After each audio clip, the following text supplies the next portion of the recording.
നമസ്കാരം. കഴിഞ്ഞ ദിവസം മാതൃഭൂമിയുടെ ഒരു സാഹിത്യോത്സവത്തിൽ വെച്ച് BJPയുടെ നേതാവ് സന്ദീപ് വാര്യർ നടത്തിയിട്ടുള്ളൊരു പരാമർശം ഇപ്പോൾ സോഷ്യൽ മീഡിയയിൽ സംഘപരിവാർ അനുകൂലികൾ ഇങ്ങനെ ആഘോഷിച്ചുകൊണ്ടിരിക്കുകയാണ്. ഒരു ചർച്ച നടക്കുകയായിരുന്നു. CPIMന്റെ സംസ്ഥാന സെക്രട്ടറി ഗോവിന്ദ മാഷും കോൺഗ്രസ് നേതാവ് MM ഹസനും ഒക്കെ ഉണ്ട്. ചർച്ചയുടെ വിഷയം ബഹുസ്വര ഇന്ത്യ എന്നാണ്.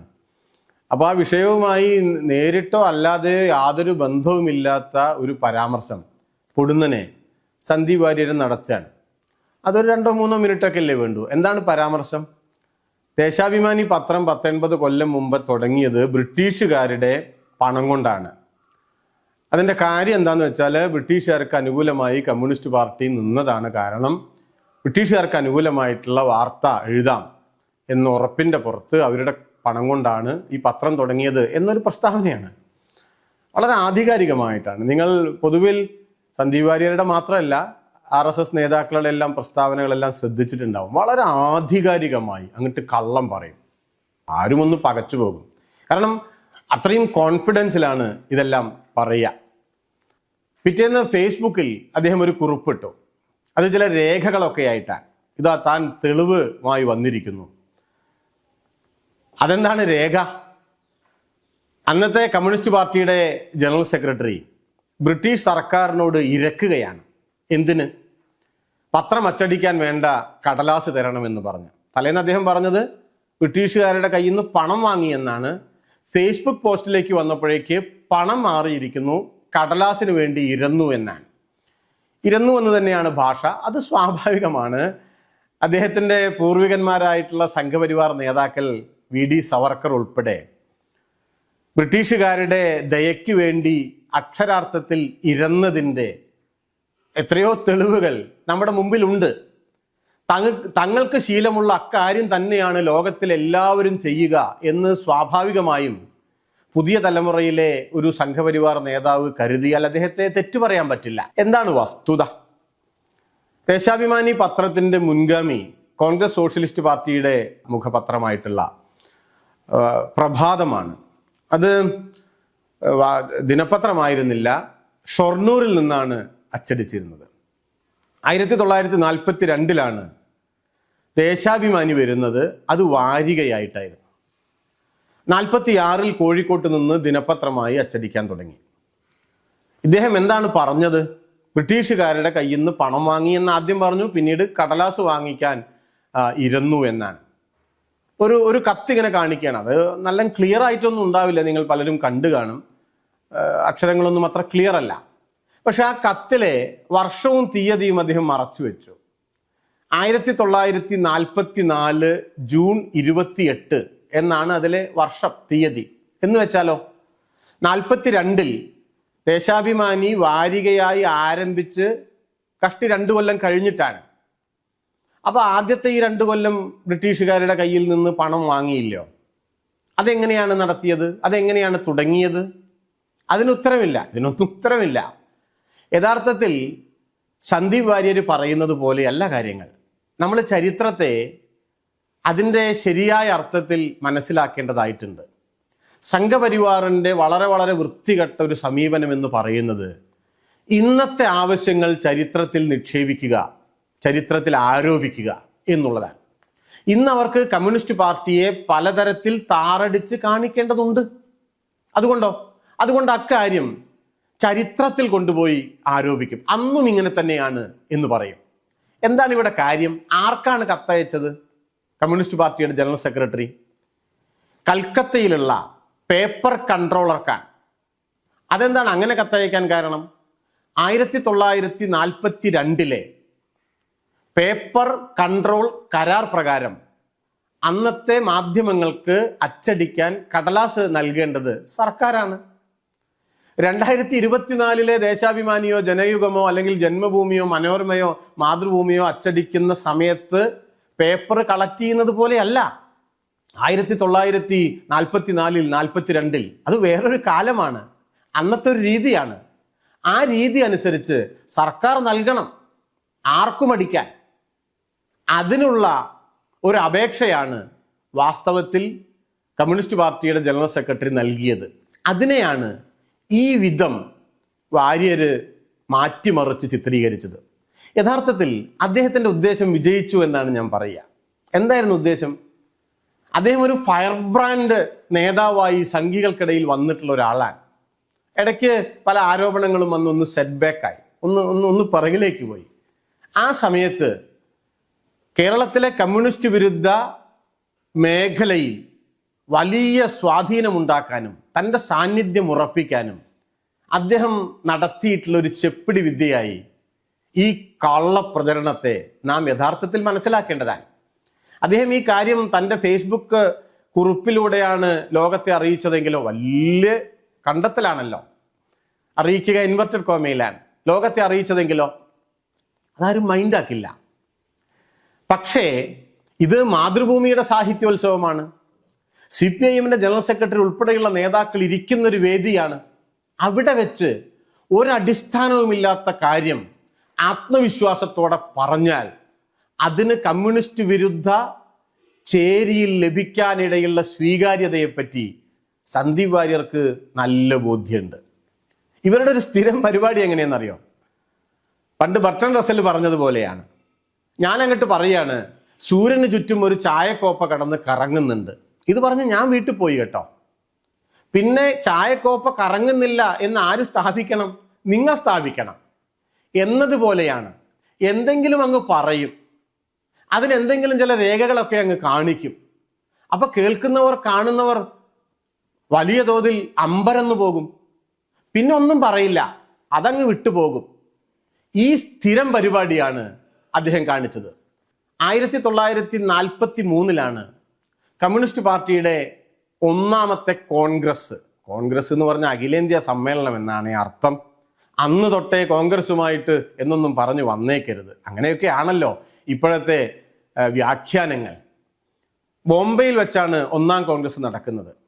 ആ കോൺഗ്രസിൽ പങ്കെടുത്തിട്ടുള്ളത് 139 പ്രതിനിധികളാണ്. അവരുടെ എല്ലാം ക്രെഡൻഷ്യൽ ഫോറം ഉണ്ട്. കമ്മ്യൂണിസ്റ്റ് പാർട്ടിക്ക് അങ്ങനെ ചില രീതികളുണ്ട്, ഇന്നുമുണ്ട്. സമ്മേളനത്തിൽ പങ്കെടുക്കുന്ന പ്രതിനിധികളുടെ പൂർണ്ണമായ വിവരങ്ങൾ ശേഖരിക്കുന്ന, അവരുടെ അഭിരുചി ഉൾപ്പെടെ, പ്രായം, അവരുടെ അനുഭവങ്ങളുടെ ഒരു കാര്യങ്ങൾ, അവർ വായിച്ചിട്ടുള്ള പുസ്തകങ്ങൾ, അവർ ഏത് പശ്ചാത്തലത്തിൽ നിന്ന് വരുന്നു തുടങ്ങിയിട്ടുള്ള കാര്യങ്ങളെ രേഖപ്പെടുത്തുന്ന റിപ്പോർട്ടാണ് ക്രെഡൻഷ്യൽ റിപ്പോർട്ട്. അത് ലഭ്യമാണ്.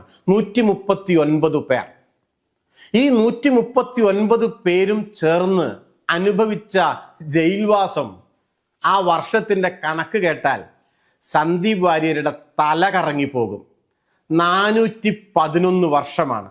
അറിയാമോ അന്ന് നിങ്ങളുടെ നേതാക്കൾ എന്ത് ചെയ്യുകയായിരുന്നു? RSSന്റെ സ്ഥാപക നേതാവ് 1925 എന്ത് ചെയ്യുകയായിരുന്നു അദ്ദേഹം? ആ സമയത്ത് സ്വാതന്ത്ര്യ സമരം കൊടുമ്പിരി കൊള്ളുന്ന സമയത്ത് എന്ത് ചെയ്യുകയായിരുന്നു സവർക്കർ? 20 വർഷത്തെ ജയിൽവാസത്തിന് ശേഷം എന്ത് ചെയ്യുകയായിരുന്നു RSSന്റെ എക്കാലത്തെയും വലിയ നേതാക്കളിൽ ഒരാളായിരുന്ന ഗോൾവാൾക്കർ? ഈ സമയത്ത് അദ്ദേഹം തൻ്റെ അനുയായികളെ, RSSകാരെ, സന്ദീപ് വാര്യരുടെ മുൻഗാമികളെ ഉത്ബോധിപ്പിക്കുകയായിരുന്നു. എന്ത്?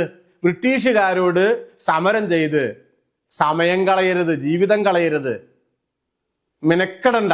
പിന്നെയോ അതിനു പകരം ആഭ്യന്തര ശത്രുക്കൾക്കെതിരായി ആ സമയം വിനിയോഗിക്കണം എന്ന് പ്രചരിപ്പിക്കാൻ RSSന്റെ നേതാക്കൾ സമയം കണ്ടെത്തിയ കാലത്ത് പറഞ്ഞല്ലോ, കമ്മ്യൂണിസ്റ്റ് പാർട്ടിയുടെ നേതാക്കൾ ജയിലിലായിരുന്നു. 139 പേരിൽ 76 പേർ ഒളിവ് ജീവിതം നയിച്ചവരാണ്. അവരെല്ലാവരും കൂടി ചേർന്ന് നയിച്ച ഒളിവ് ജീവിത കാലം 54 വർഷമാണ്. മിക്ക ആളുകളും ജീവപര്യന്തം തടവിന് ശിക്ഷ അനുഭവിച്ചവരാണ്.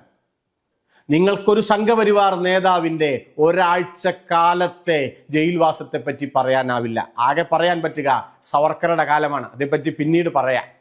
വേറൊരാളെ പറ്റി പറയാൻ പറ്റില്ല. ഇതാണ് കാര്യം. 43 കമ്മ്യൂണിസ്റ്റ് പാർട്ടിയുടെ നിരോധനം നീക്കിയിരുന്നു. അത് വെച്ചാണ് ഇപ്പൊ പറയുന്നത്. എന്താണ് നീക്കാൻ കാരണം? കമ്മ്യൂണിസ്റ്റ് പാർട്ടി ബ്രിട്ടീഷ് സാമ്രാജ്യത്വത്തിന് അനുകൂലമായി എഴുതും, പ്രവർത്തിക്കും. അങ്ങനെയാണെങ്കിൽ ഇപ്പോൾ നിങ്ങൾ ഈ രേഖയെല്ലാം ഉയർത്തി കാണിക്കുന്നുണ്ടല്ലോ, അതിൽ പലതും മറച്ചു വെച്ചാണ് കേട്ടോ. ഒരു കാര്യം ശ്രീ സന്ദീപ് വാര്യരോട് ചോദിക്കട്ടെ. പത്രം ഇറങ്ങിയതിന് ശേഷം നിങ്ങൾ പറയുന്നത് ബ്രിട്ടീഷുകാരുടെ പണം വാങ്ങിയിട്ടാണ് എന്നാണല്ലോ. അതിനുശേഷം ആരംഭിച്ച ദേശാഭിമാനി പത്രത്തിൽ എവിടെയെങ്കിലും ബ്രിട്ടീഷ് സാമ്രാജ്യത്വത്തിന് അനുകൂലമായി പ്രസിദ്ധീകരിച്ച വാർത്തകൾ നിങ്ങൾ കണ്ടെടുക്കുമോ? നിങ്ങളിങ്ങനെ കുഴിച്ചെടുക്കുകയല്ലേ. ഇല്ലാത്തത് പലതും ചരിത്രത്തിൽ നിന്ന് ഖനനം ചെയ്തെടുക്കാൻ മിടുക്കരല്ലേ നിങ്ങൾ. എടുക്കാൻ കഴിയുമോ നിങ്ങൾക്ക്? നിരോധനം നീക്കി എന്ന കാരണത്താൽ അതിനെ വ്യാഖ്യാനിച്ച് കമ്മ്യൂണിസ്റ്റുകാർ ബ്രിട്ടീഷുകാർക്ക് അനുകൂലമായിരുന്നു എന്ന് പറഞ്ഞ് സ്ഥാപിക്കണമെങ്കിൽ ചരിത്രത്തെ സംബന്ധിച്ച് അത്ഭുതകരമായ അജ്ഞത ഉണ്ടാകണം ഒരാൾക്ക്. ആ കാലം ഏതാണ്? രണ്ടാം ലോക മഹായുദ്ധത്തിന്റെ കാലമാണ്. സ്വാഭാവികമായും ഇന്ത്യയിലെ ബഹുജനങ്ങളെ, ഇന്ത്യയിലെ വിവിധ രാഷ്ട്രീയ പ്രസ്ഥാനങ്ങളെ, ദേശീയ പ്രസ്ഥാനത്തെ, ഗാന്ധിജി ഉൾപ്പെടെയുള്ള ആളുകളെ തങ്ങളോടൊപ്പം നിർത്താൻ യുദ്ധസമയത്ത് ഇന്ത്യക്ക് അനുകൂലമായി നിരവധിയായ പ്രവർത്തനങ്ങൾ സ്വാഭാവികമായി ബ്രിട്ടീഷ് ഗവൺമെന്റ് നടപ്പിലാക്കി പോന്ന സമയമാണ്. അതിന്റെ ഭാഗമായി 1941 ജവഹർലാൽ നെഹ്റു ഉൾപ്പെടെയുള്ള ദേശീയ പ്രസ്ഥാനത്തിന്റെ സമുന്നതരായ നേതാക്കളെ ജയിലിൽ നിന്ന് മോചിപ്പിക്കേണ്ടായി. ആ വിവരം അറിഞ്ഞിട്ടില്ല, വാര്യർ അറിഞ്ഞിട്ടില്ല, വാചസ്പതി അറിഞ്ഞിട്ടില്ല. കാരണം അവർക്ക് അവരുടെ നേതാക്കളെ പറ്റി അങ്ങനെ പറയാനില്ലല്ലോ. ഞാനിപ്പോ ഒരു അബദ്ധം പറഞ്ഞു എന്ന് കൂടി എനിക്ക് സംശയമുണ്ട് കേട്ടോ. കാരണം നെഹ്റുവിനെ പറ്റി ഇല്ലാത്ത കഥകൾ പ്രചരിപ്പിച്ച് അദ്ദേഹം ലേഡി മൗണ്ട് ബാറ്റന്റെ കൂടെ സിഗരറ്റ് വലിക്കുന്ന ചിത്രം എല്ലാം പ്രചരിപ്പിച്ച് അദ്ദേഹം സ്ത്രീലമ്പടനാണ്, മോശപ്പെട്ടവനാണ്, കൊള്ളരുതാത്തവനാണ് എന്ന് പ്രചരിപ്പിച്ച് ഇന്ത്യൻ രാഷ്ട്രീയത്തിൽ നെഹ്റുവിന്റെ ലെഗസിയെ ഇല്ലാതാക്കാൻ കള്ള ചരിത്രം ഉണ്ടാക്കിയ ആളുകളാണിവർ. അത്തരക്കാരുടെ കയ്യിലേക്ക് 41 നെഹ്റുവിനെ ജയിൽ മോചിതനാക്കി എന്നൊരു വാർത്ത കിട്ടിയാൽ അപ്പൊ നെഹ്റു പിന്നീട് പ്രധാനമന്ത്രിയാകാൻ വേണ്ടി ബ്രിട്ടീഷുകാരുമായി ഒത്താശ നടത്തിയതിന്റെ ഭാഗമായിട്ടാണ് എന്ന് വേണമെങ്കിൽ വ്യാഖ്യാനിക്കാം. കമ്മ്യൂണിസ്റ്റ് പാർട്ടിയുടെ നിരോധനം ഇല്ലാതിരുന്ന കാലത്തും 43 ഒന്നാം പാർട്ടി കോൺഗ്രസ് ബോംബെയിൽ നടക്കുമ്പോൾ 695 പാർട്ടി നേതാക്കൾ ജയിലിലാണ്. മനസ്സിലാക്കണം, ഒരു സംഘപരിവാർ പ്രവർത്തകരും നേതാക്കളും ആ സമയത്ത് ബ്രിട്ടീഷുകാരുടെ ജയിലിലില്ല, സ്വാതന്ത്ര്യ സമരത്തിൽ പങ്കെടുത്തുകൊണ്ട്. ഓരോ കാലത്ത് രാഷ്ട്രീയ പ്രസ്ഥാനങ്ങൾ എടുക്കുന്ന സമീപനങ്ങളെ ആ കാലത്തിന്റെ രാഷ്ട്രീയ പശ്ചാത്തലത്തിൽ മനസ്സിലാക്കണം. 1939 45 ഇടയിൽ രണ്ടാം ലോക മഹായുദ്ധം നടക്കുന്ന സമയമാണ്. ആ സമയത്ത് ഇന്ത്യയിലെ കമ്മ്യൂണിസ്റ്റ് പാർട്ടി ഫാസിസത്തിനെതിരായ നിലപാട് സ്വീകരിച്ചു എന്നത് അവിതർക്കിതമായ കാര്യമാണ്. അതിൽ രഹസ്യമൊന്നും ഉണ്ടായിരുന്നില്ല. അന്നും ഇന്നും പരസ്യമായ കാര്യമാണ്.